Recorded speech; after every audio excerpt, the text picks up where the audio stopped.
तो चलिए आज का क्लास शुरू करते हैं। याद होगा कल बताए थे 1 से 5 तक का सवाल याद है, और आज हम लोग बात करेंगे छठा नंबर का सवाल से। तो छठा नंबर का सवाल कहता है कि बहुपद 5x प्लस 3 का शून्यांक क्या होगा। यानी शून्यांक ज्ञात करने से पहले हमें जानना है कि शून्यांक होता क्या है। शून्यांक का मतलब होता है जो चर रहेगा उसी का मान ज्ञात करना है। और एक चीज बता दे रहे हैं, जितना चर पे घात रहेगा आंसर उतना होगा। अगर x पर घात 1 रहेगा तो उसका आंसर 1 होगा, यानी एक आंसर होगा। अगर x पर घात 2 को रहेगा यानी 2 रहेगा तो उसका आंसर 2 को होगा। अगर x पर घात 3 होता है तो उसका आंसर 3 होगा। तो सवाल कहता है कि बहुपद 5x प्लस 3 का शून्यांक क्या होगा। पहले हम यहां सवाल लिख दे रहे हैं, 6 नंबर है, 5x प्लस 3 का शून्यांक ज्ञात करें। इसके साथ हम ऑप्शन भी लिख देते हैं। 1 नंबर का ऑप्शन कहता है माइनस का 3, 2 नंबर का ऑप्शन है -3/5, 3 नंबर का ऑप्शन है -5/3 और 4 नंबर का ऑप्शन है -5। यानी सॉल्व करके हमें पता करना है कि इसका जो 4 ऑप्शन है ये कौन सा ऑप्शन सही है, उसी के बारे में बात करेंगे। तो यहाँ जो भी ना बहुपद दिया हुआ रहेगा उसको सॉल्व करने के बाद पता चल जाएगा कि इनमें से 4 में से कौन सा ऑप्शन सही है। इससे यानी ये सवाल जानने से पहले हम एक उदाहरण लेंगे और उसमें बताएंगे कि कैसे हम x का मान निकालते हैं या कैसे शून्यांक ज्ञात करते हैं। जैसे मान लिया मेरे पास एक सवाल है x प्लस 2, अब इसी में से कहेगा कि शून्यांक बताइए। शून्यांक का मतलब x का ऐसा मान कि x का मान वो रखने पर ये दोनों टर्म क्या हो जाएगा, 0 हो जाएगा।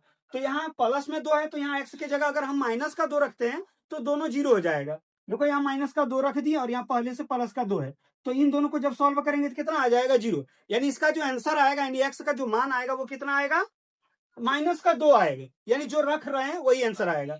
जैसे हम इसमें सॉल्व करके दिखा देते हैं।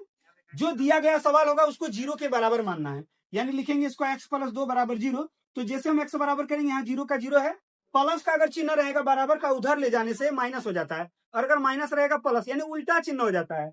तो यहाँ प्लस है उधर ले जाएंगे तो क्या हो जाएगा, माइनस। तो x बराबर क्या हो गया, -2, यानी 0 में 2 को घटाएंगे तो -2 होगा। इसी तरह इस सवाल को यहाँ नीचे में लिखेंगे, उसके बाद सॉल्व करके देखेंगे कि कौन सा ऑप्शन सही है। तो चलिए देखते हैं। सवाल है 5x प्लस 3 बराबर 0 लिखेंगे। यहाँ 5x के जगह 5x, 0 के जगह 0। ये जो प्लस का 3 है उसको उधर ले जाने पर क्या हो जाएगा, माइनस का 3 हो जाएगा। और अगर पहले से सवाल में माइनस रहेगा तो प्लस यानी उल्टा हो जाता है। तो यहाँ प्लस है तो क्या हो जाएगा, माइनस का 3। अब ये 5x बराबर 0 में अगर 3 को घटाएंगे तो माइनस का 3 होगा। जैसे x बराबर करेंगे पहले से माइनस का 3 है और यहाँ जो संख्या रहेगा वो नीचे जाएगा। अब यहाँ देखेंगे -3/5 है। अब इसमें कौन सा ऑप्शन पे -3/5 है, तो यहाँ देख पा रहा होगा 2 नंबर पे -3/5 है। तो इस तरह से 2 नंबर का इसका आंसर सही है।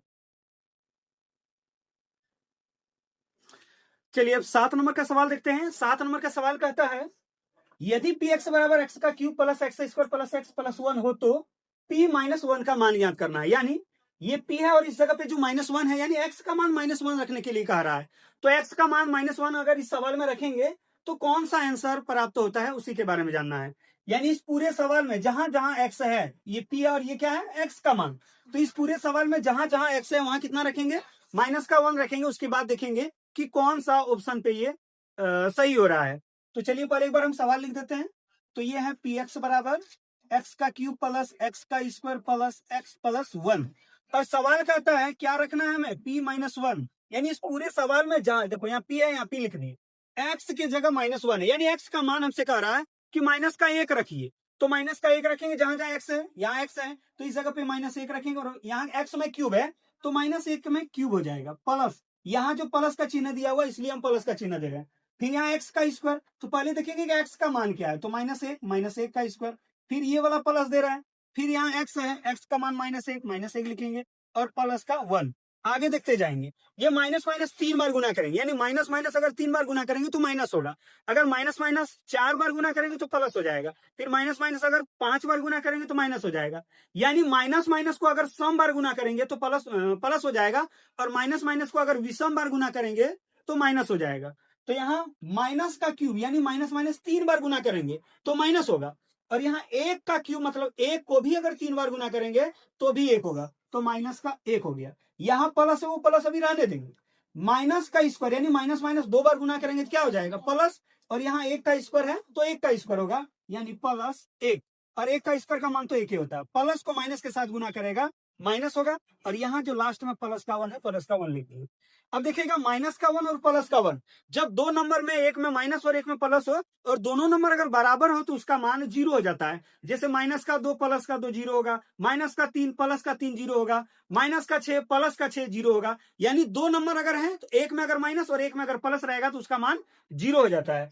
तो माइनस का 1 और प्लस का 1 ये दोनों से 0 हो जाएगा, फिर यहाँ माइनस का 1 और प्लस का 1 कितना हो जाएगा, 0 हो जाएगा। तो इस तरह से t-1 का मान क्या होगा, 0। अब यहाँ देख पा रहा होगा ये 2 नंबर पे 0 है, इसका मतलब इसका आंसर 2 नंबर सही होगा। तो इस तरह से 2 नंबर पे टिक लगाना। चलिए अब 8 नंबर का सवाल देखते हैं। 8 नंबर का सवाल कहता है कि बहुपद x square plus 5x plus 6 का गुणनखंड निम्न में से यानी कौन सा है।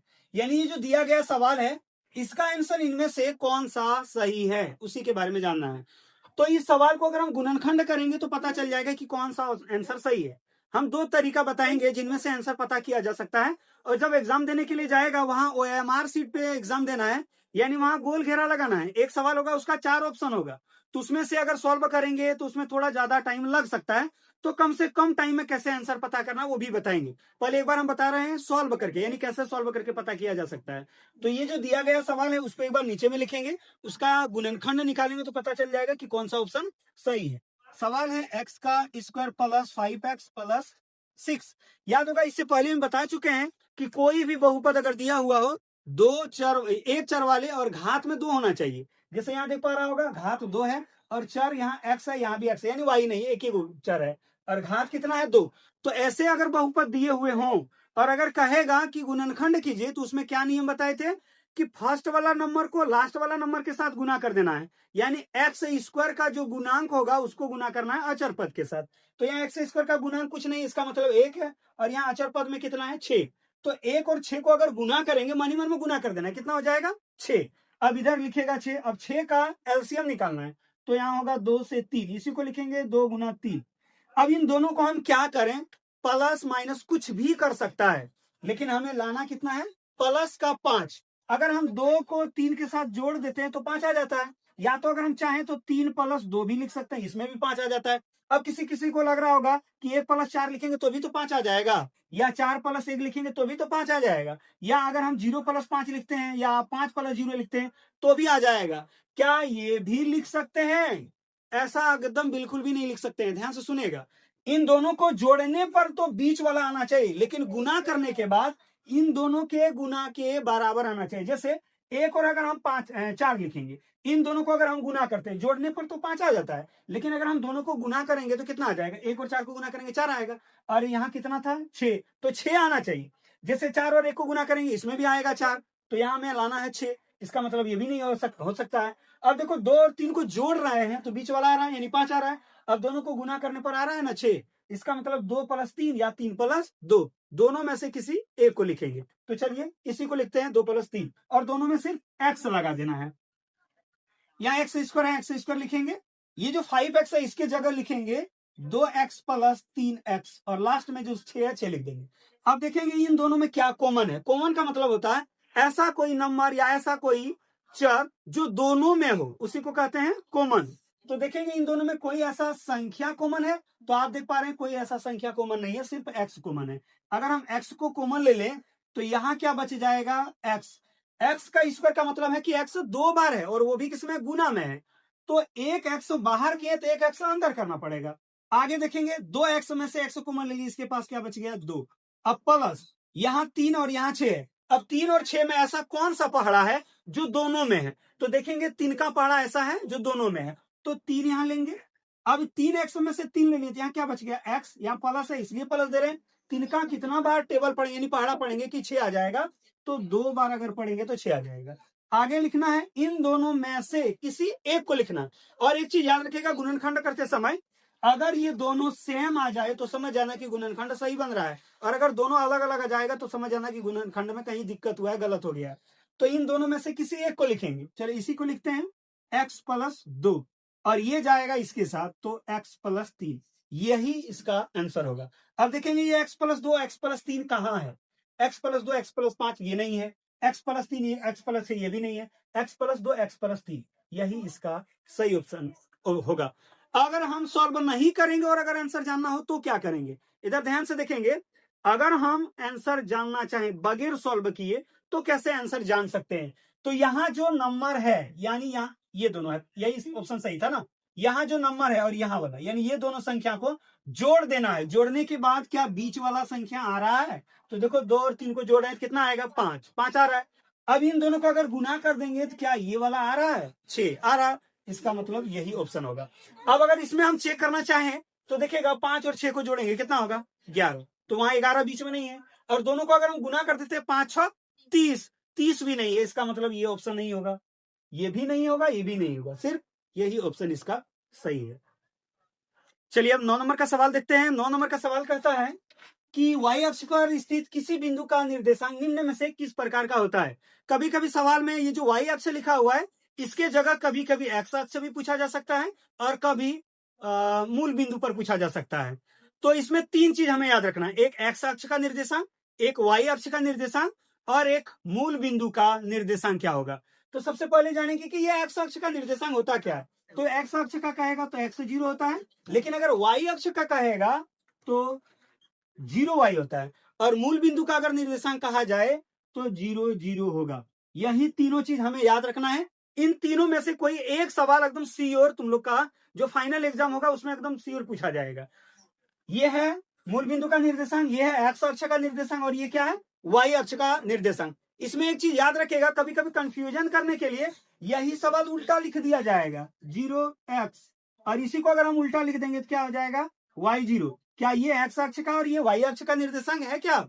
नहीं, x अक्ष का कहेगा तो पहले x होगा और y का मान 0 हो जाएगा, लेकिन अगर y अक्ष का निर्देशांक कहेगा तो x 0 होगा और y का y रह जाएगा। यानी जिसका निर्देशांक पूछा जाएगा वो रहेगा, उसके बाद वाला 0 हो जाएगा। जैसे x का अगर निर्देशांक पूछेगा तो x रहेगा लेकिन y क्या हो जाएगा 0, और अगर y अक्ष का निर्देशांक कहेगा तो x रहेगा y 0 हो जाएगा। तो इनमें से हमें देखना है कि y अक्ष पर स्थित, यानी सीधा सीधा का सवाल कहता है कि y अक्ष का निर्देशांक बताइए। तो ये किसका निर्देशांक है 0 0 अभी बताए थे, मूल बिंदु का निर्देशांक, तो ये नहीं है। क्या ये सही है? ये x अक्ष का है, ये किसका है y अक्ष का, और ये जो AB है ये किसी का नहीं है, यानी x अक्ष का भी नहीं है और y अक्ष का भी नहीं है। ऐसे ही ऑप्शन में एक दे दिया गया है। तो हमें जानना है सिर्फ y अक्ष का निर्देशांक, तो ये x अक्ष का और ये क्या है y अक्ष का। इसका मतलब यही आंसर सही होगा। लेकिन ऑप्शन में कभी कभी कंफ्यूजन करने के लिए y आगे और x 0 बाद में भी लिखा हुआ हो सकता है, लेकिन हमें याद रखना है कि 0y होता है y अक्ष का और x अक्ष का होता है x 0। तो यहाँ सवाल में पूछा जा रहा है हमें कि y अक्ष का निर्देशांक बताइए, तो क्या होगा 0y। तो इस तरह से इसका आंसर 2 नंबर का होगा। चलिए अब 10 नंबर का सवाल देखते हैं। 10 नंबर का सवाल में कहता है कि बिंदु 3 7 की कोटि क्या है। ये कोटि जहां लिखा हुआ उस जगह पे कभी कभी भुज लिखा हुआ हो सकता है। ये कोटि और भुज क्या है, भुज का मतलब होगा जो x होगा, यानी इस तरह का हम 2 नंबर लिखते हैं। ये 2 निर्देशांक है, ये फर्स्ट वाला जो नंबर रहेगा उसको कहेंगे भुज और सेकंड वाला जो नंबर लिखा हुआ रहेगा उसको कहेंगे कोटि। जैसे हम x और y लिख दिए तो इनमें से x क्या हो गया भुज और y क्या हो गया कोटि। तो उसी तरह फर्स्ट वाला यानी 3 क्या है भुज है और 7 क्या है कोटि। और हमसे सवाल में पूछा जा रहा है कि कोटि क्या है इनमें से, तो कोटि क्या होगा 7 होगा। अब इसमें देखेंगे 7 कहाँ है, तो 3 नंबर में 7 है, इसलिए इसका आंसर 3 नंबर होगा। तो इस तरह से 3 नंबर में टिक आप लगा सकते हैं। तो आगे हम लोग मिलते हैं नेक्स्ट वीडियो।